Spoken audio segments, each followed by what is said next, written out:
Welcome to Just Relationships, the show that offers you concrete ways to make your relationships better.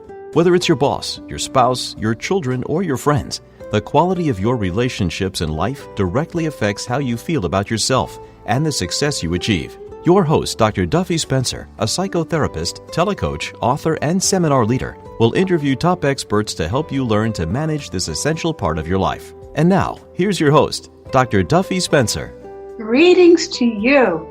Well, if you listened in last week, you that you had a tremendous treat learning about Will Amason, who is an energy healer, a heart energy healer, an intuitive empath, a life coach, you name it. Basically, I consider him personally a miraculous healer. And I take his meditation class once a week and go to places I never would have dreamed of before. If you didn't tune in last week, you're in for a treat. And what we'll do is we'll give a brief summary of part 2 of last week, just so you get a sense of what the whole show is about. Okay, well, welcome again, Will Amason.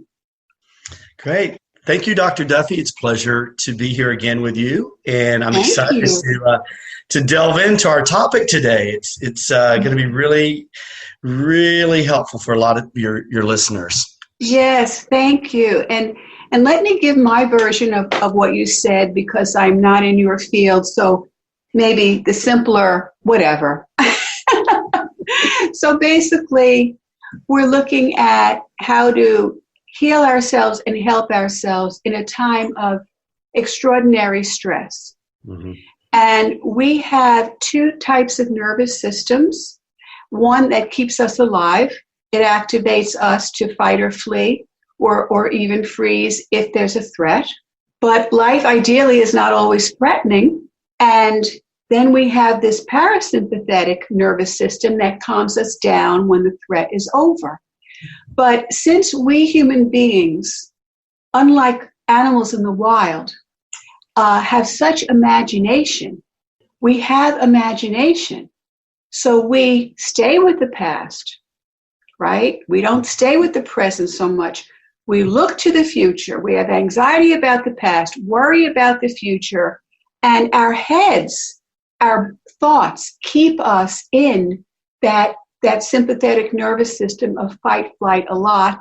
And as we know, that stress is a harbinger of just about every illness, mm-hmm. right? Absolutely. So we talked about meditation, and also just what struck me so much about if you inhale, you inhale the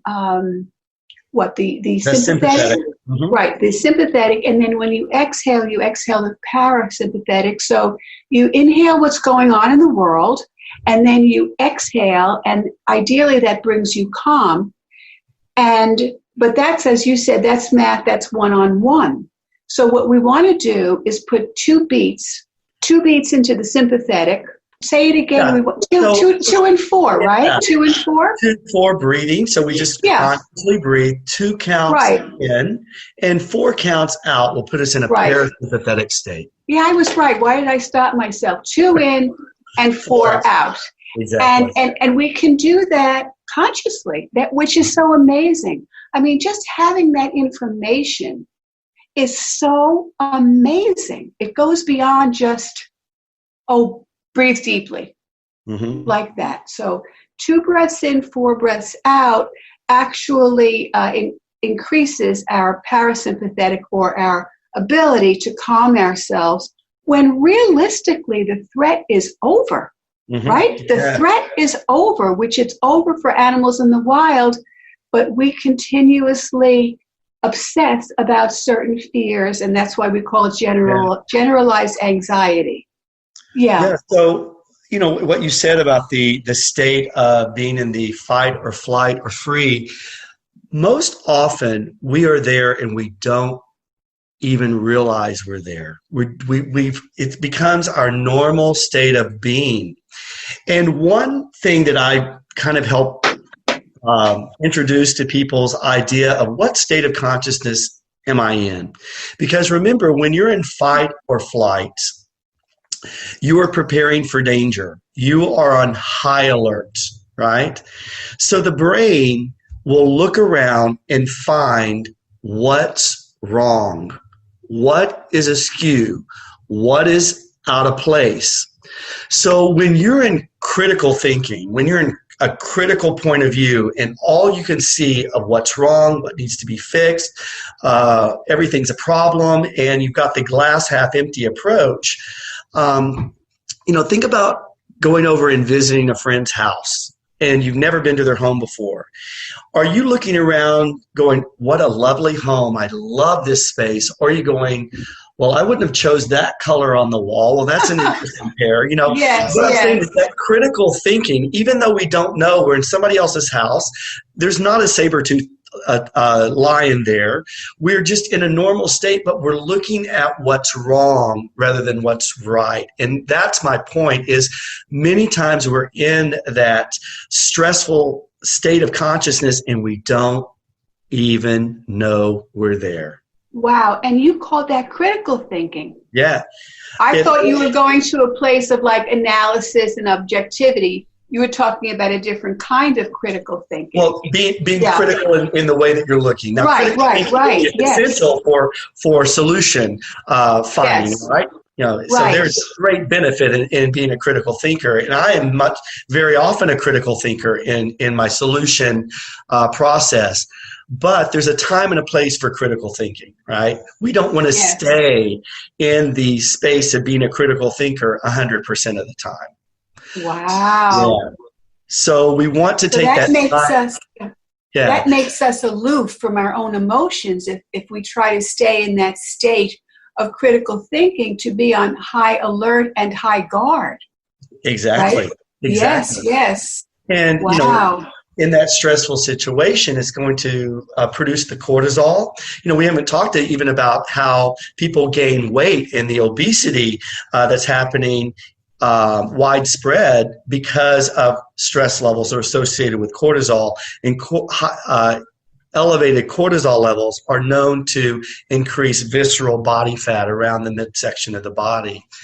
So back to how do we get out of this state? How do we get out? We talked about the breath, right? So we talked about the quickest, easiest way to get out of this fight or flight or this sympathetic oriented frame of reference is to change your breath simply from a 2 count in and a 4 count out, and sustain that breathing pattern for 4 to 5 minutes. Will put you in a nice, calm, parasympathetic state, which is that relaxed, tranquil, peaceful state. Another way that we can look at...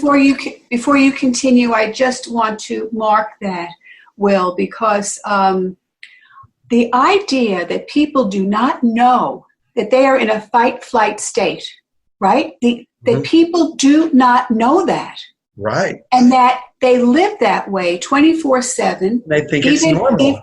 Even through insomnia. And the idea of not being aware of that I find that absolutely mind-boggling, because as you said, it is normal. It becomes normative. Mm-hmm. What is meant to fight or flee to survive from threat is temporarily there with us all the time. And it brings these terrible hormones, not happy hormones. Mm-hmm. It's like the oxytocin, the cortisol, which is probably the worst, right? Cortisol, as far as the stress hormones, Right, absolutely. Right. So I'm sorry I keep interrupting you, Will, because I want people to get what you're saying exactly, because it's just so rich. Yeah, well, one of the highest high blood pressure is rampant among our country, right? And it's another indicator of an increased level of stress with the elevated cortisol levels. So how do we get out of it? We talked about the breath, and, you and I know each other from meditation, right? Yes. Going through that process. And you said something a moment ago about the power of the imagination, how we differ from animals, of how we can, use that to our benefit, but also our detriment. Because when we bring in that element of remembering with feeling, that imaginative feeling, because when we look back at our past, are we looking at the past with an objective eye, but more often we're looking at it through a lens of what we felt when we experienced that. So there's always emotion tied to our remembering the past. And you said anxiety about the future or worry. So, when we're looking into the past or the future, there's also an emotive aspect that comes with that. And so it's not just thinking about tomorrow, it's also thinking and feeling about that. So that's just powerful. But you can use your feeling nature, just like your breath, to get centered and calm. And, in our last show, we talked a little bit about generating a positive emotion in that calm state and evoking, we mentioned gratitude as a big one, an easy one for people to access. Compassion, generosity, desire to help, caring, genuine caring. Those are all ways to also get into that parasympathetic state. And there's even a term for that, helper's high, the helper's high. So that's a good thing to remember as well, that people actually increase their happy hormones when they want to help. They want to do something to help. So we can feel purposeful and useful. Right. Yes. So I'm sorry I interrupted you again. So one thing we haven't talked about is music. And vibration and rhythm and the power of the brainwave frequencies and shifting by listening to certain types of music. So in my meditation classes, I use certain frequencies of music to evoke different states of consciousness.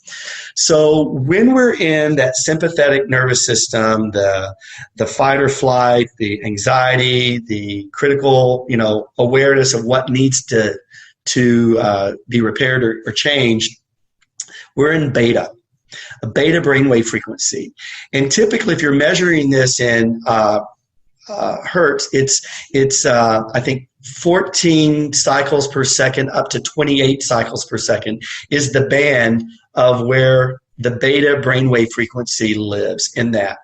And the more stressed, the higher you are, the more stressed you are. Like of 21 to 28 would be called high beta. And that is a very stressful situation.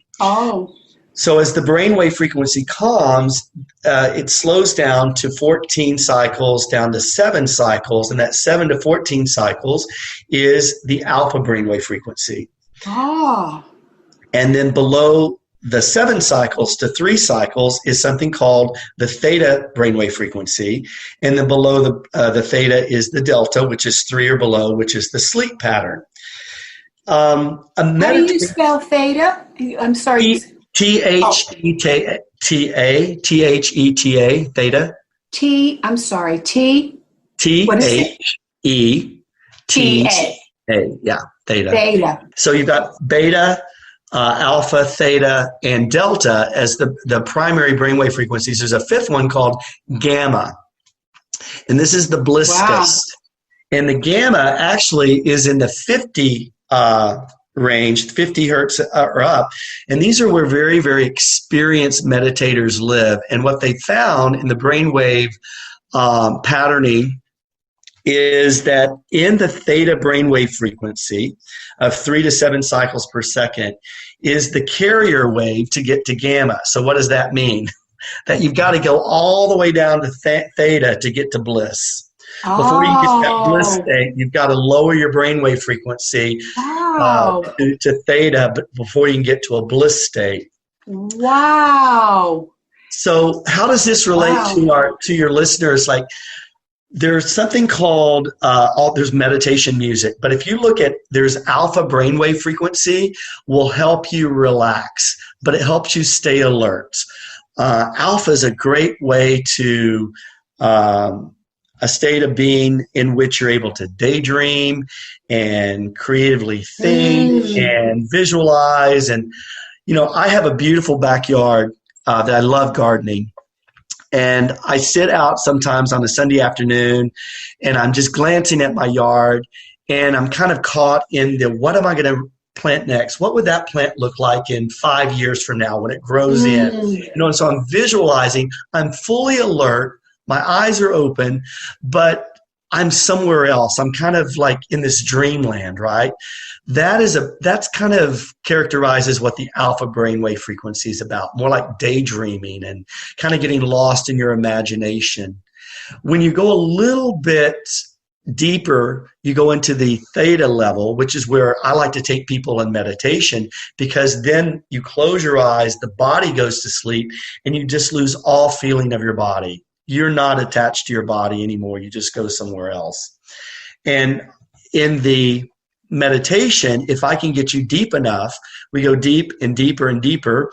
We can get you into the gamma frequency, which is where bliss states happen. Where the eureka. Boy, yeah. Bliss states.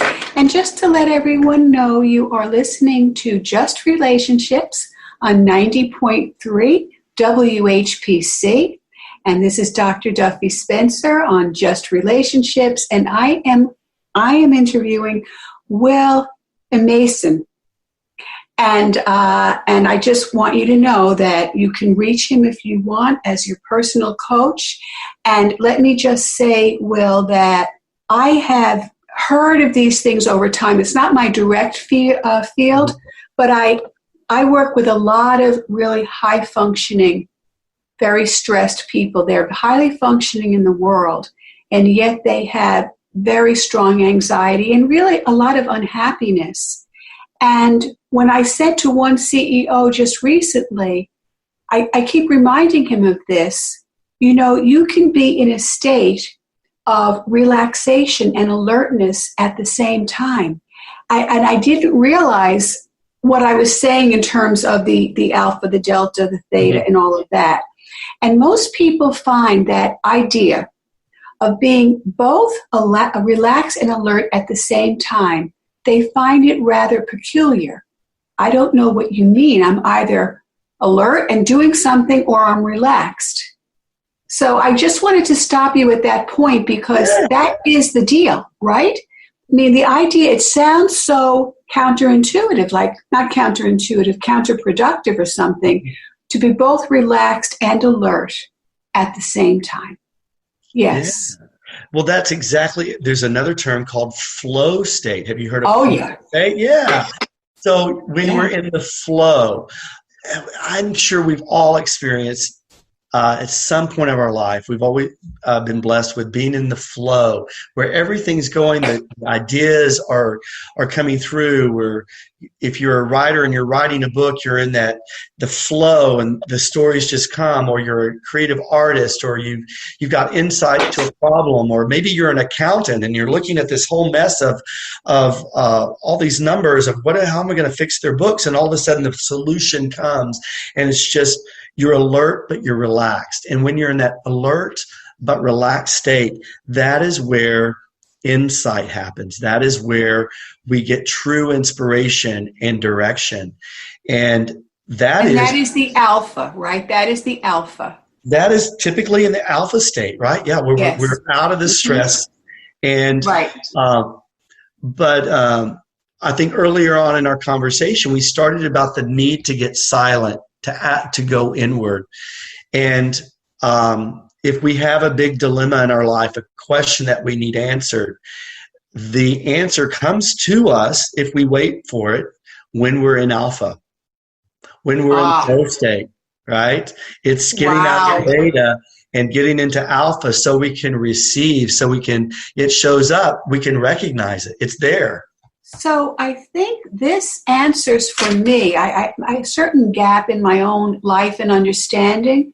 I also have a spiritual person I work with every week. We kind of help each other. And she always talks about, I'm going to go to prayer. I'm going to, ask the universe. I'm going to go to the four corners of the earth metaphorically to get my answers. Mm-hmm. So that's really what she's talking about. It always seemed a little bit kooky to me, a little bit because I'm so kind of practical in the moment like that. But I think this is what people mean by spiritual. Mm-hmm. So when you say we wait for the answer to be in alpha state and get to alpha state is something one really has to understand to be conscious of doing, I would think, other than taking a pill, which is what Big Pharma wants of us, right? Mm-hmm. Just take a pill. Exactly. When I work one-on-one with my clients, I offer a session at some point with them called a heart integration session. And this is a guided meditation getting you into that stills point. And it's specifically crafted for whatever your situation is. But we go into usually a temple, and we're in the alpha or theta state. We're alert, we're calm, we're in the parasympathetic. All the conditions are perfect. You've set up almost kind of like a ceremony to receive, because I'm there as the guide, you're there, there's this willingness that's happened, and there's this sense of expectation that something profound is about to occur. It's that expectation. And you simply ask a question. And this is where I find out where healing work with, your relationship coach, Dr. Duffy, but so many of us have damaged relationships with our parents, right? And that's just starting off. And one of the first places that typically comes up for healing is, a relationship with a mother or father. Right. So when I take a person into their guided meditation, into their heart chamber, we call in. I want you to call forth your mom. Imagine your mother before you. What is she saying to you? You set it up and you wait for the answer. You wait. And it's amazing what they hear, what comes through in that moment is so powerful and so healing and so personal to them. And that's the answer that they've been waiting for. You just create the condition and the answer comes. Oh, Will, I have to stop you there. That is absolutely brilliant. And I'm reminded of years ago, you've heard of the Celestine Prophecy? Yes. There was a Celestine Prophecy workbook, which I took with my sister. And the point of it was that we really do get better each generation, and that we can listen to the higher self, what Lincoln would call the higher angels. So by getting past, I don't think getting past is good. We don't want a spiritual bypass. But by asking, what is your mother or father saying to you, is a deliberateness and a consciousness. So the person has to get conscious to think of the consciousness of their parents and what they really want for you. And I think it may be more powerful after they're deceased, where we can say, okay, they're spiritual beings now, kind of thing. Yeah. It's easier to call in, absolutely. If someone has crossed over, they're easier to imagine than if someone's still alive and having that. But you can use the idea that you're talking to their higher self, their highest aspect of their self. Yeah. Right. But I find that a powerful thing of just waiting. We're talking really about waiting for the answer, of getting calm. And this is when we enter the flow state. And this is where insight happens, creativity happens. And this is where the breakthrough happens, as a coach. I'm trying to create that space for my client to receive, to get them calm, to get them peaceful, to get them focused. Let's set an intention. What are we working on? And I set it up. I have no clue what's going to happen. It is, the answer comes in a miraculous way. And you just allow the answer to reveal itself. But we have to be willing to receive the answer. We have to be in a state of receivership. And that's being out of fight or flight. That's being out of the stress. That's being in an alpha or theta state. That's being very calm and intentional. So, well, that really brings up in me so many of my clients in my clinical practice who have parts of them that really believe that they are unworthy, unlovable, don't deserve their own good. And when they have people in their lives who love them and offer them loving gestures, they don't receive it. And I say, you have a leaky heart. You have a leaky heart. Mm-hmm. It's like you can't hold the love there. And just to hold on to that love and keep it with you, it's like I receive this love, but I really don't receive it. And I talk to my clients about if you give someone a gift and they don't receive it well, how do you feel? So your people who are loving you are giving you a gift, and what would it be like to receive that gift? So I'm sorry, Will, I interrupted you again. But the gift of receiving. Oh, yeah. Yes, to be able to receive. Yes. Well, giving and receiving is a whole nother topic, and I'm glad you brought that up, because I used to be a bad receiver, because I didn't feel worthy enough. And then there was a moment where I realized that when I'm in my stuff and I'm like, oh, no, you don't have to do that for me. I'm going to be humble. I'm going to be, you don't have to do that. And I'm not allowing the other person to give. I'm depriving them. I'm depriving them of that wonderful feeling of giving. Because if they don't give, they can't receive. And it's just the cycle. I'm stopping the flow. I'm stopping the flow when I don't receive. Wow. And talking about stopping the flow, we only have a couple of minutes left, and I do not want to stop this flow. Okay? Well, I do not want to stop this flow, but I want people to know. And so we that's such an important point. We put up a barrier when we don't receive, and the other person doesn't feel like they've given, and therefore they can't receive, and we stop their cycle. Wow. Yeah. That is phenomenal. I love your framework, how you see things, Will. Wow. So would you tell people your contact information in case they would like you for a life coach? Okay, yes, I'd be delighted. My website is www.willamason.com. It's WILLAMASON.com. And on the very first page, if you're interested in learning more, I have an opportunity to book a discovery call. So just click on that link. It will ask for your name and your contact information. It's generated an email, and I'll reach out to you. And we can set up a conversation based on what your needs are. Love to work what your needs guys. Are. Yeah. And again, I told people last week I had a meditation class, which I have weekly with Will. And I told him I was going in for an ablation for my heart, to stop my heart from overfiring. How's that for another topic? And he talked to me. He created a meditation really geared toward me about recalibration, right? Recalibrating your heart. Yes. And you have recalibrated, and you are now vibrating at a new and higher frequency.